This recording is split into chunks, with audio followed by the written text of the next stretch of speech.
ഹിന്ദുത്വ രാഷ്ട്രീയത്തിന്റെ ഏറ്റവും വലിയ വിജയമായി സംഘപരിവാർ ഉയർത്തിക്കാട്ടുന്ന പ്രതീകമാണ് അയോധ്യയിലെ രാമക്ഷേത്രം. എന്നാൽ ഇന്ന് അതേ ക്ഷേത്രവും അതിന്റെ നിർമ്മാണത്തിനായി രൂപീകരിച്ച ട്രസ്റ്റും ചരിത്രത്തിലെ ഏറ്റവും വലിയ കൊള്ള ആരോപണങ്ങളുടെ നിഴലിലാണ്. വിരോധാഭാസം എന്ന് പറയട്ടെ, ഈ അഴിമതി പുറത്തു കൊണ്ടുവന്നതും അതിനെതിരെ രംഗത്ത് വന്നതും പ്രതിപക്ഷ പാർട്ടികൾ മാത്രമല്ല, മറിച്ച് രാമക്ഷേത്രത്തിനു വേണ്ടി പതിറ്റാണ്ടുകളായി പോരാടിയ സംഘപരിവാറിലെ തന്നെ പ്രമുഖ നേതാക്കളും സന്യാസിമാരുമാണ്. അയോധ്യയിൽ ഇപ്പോൾ നടക്കുന്നത് സംഘപരിവാർ വേഴ്സസ് സംഘപരിവാർ പോരാട്ടമാണ്. വിശദമായി നോക്കാം. സ്വാഗതം ഇൻഡെപ്തിലേക്ക്.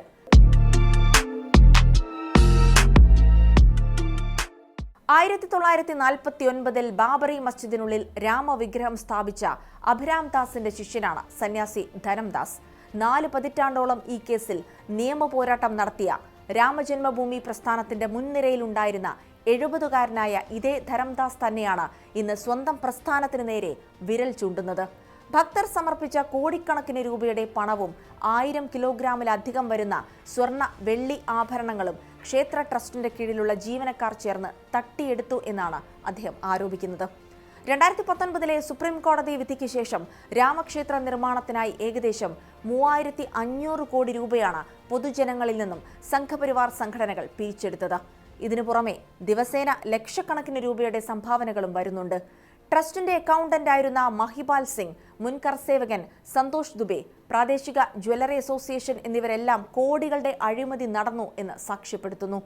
ഈ വിവാദത്തിന്റെ പ്രധാന പ്രതിസ്ഥാനത്ത് നിൽക്കുന്നത് വിശ്വ ഹിന്ദു പരിഷത്തിന്റെ വൈസ് പ്രസിഡന്റും ക്ഷേത്ര ട്രസ്റ്റിന്റെ ജനറൽ സെക്രട്ടറിയുമായിരുന്ന ചമ്പത് റായ്, RSS നേതാവായ അനിൽ മിശ്ര എന്നിവരാണ്.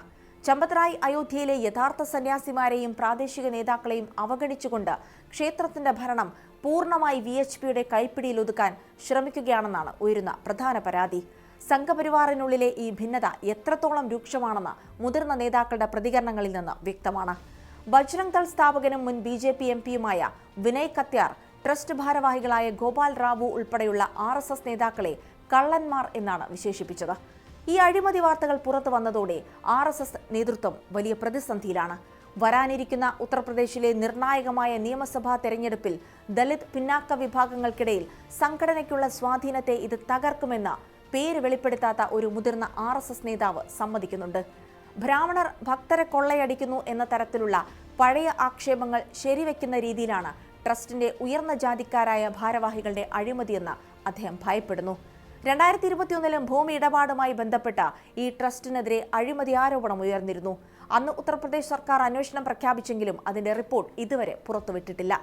നിലവിൽ മുഖ്യമന്ത്രി യോഗി ആദിത്യനാഥ് അയോധ്യ സന്ദർശിച്ച് ഭക്തരുടെ വികാരങ്ങളെ വ്രണപ്പെടുത്തുന്ന തരത്തിലുള്ള പ്രസ്താവനകൾ ആരും നടത്തരുതെന്ന് അഭ്യർത്ഥിച്ചിരിക്കുകയാണ്. ഉത്തർപ്രദേശ് സർക്കാരിന്റെ പ്രത്യേക അന്വേഷണ സംഘം ഈ സാമ്പത്തിക ക്രമക്കേടുകളെക്കുറിച്ച് അന്വേഷിക്കുന്നുണ്ടെങ്കിലും ഇതുവരെ ഒരു FIR പോലും രജിസ്റ്റർ ചെയ്തിട്ടില്ല. ഈ വിഷയത്തിൽ വിവാദമുണ്ടാകാതെ നഷ്ടപ്പെട്ട തുക രഹസ്യമായി തിരികെ വാങ്ങിച്ച് പ്രശ്നം ഒരു കുടുംബകാര്യം പോലെ ഒതുക്കി തീർക്കാനാണ് RSS നേതൃത്വം ഇപ്പോൾ ശ്രമിക്കുന്നത്.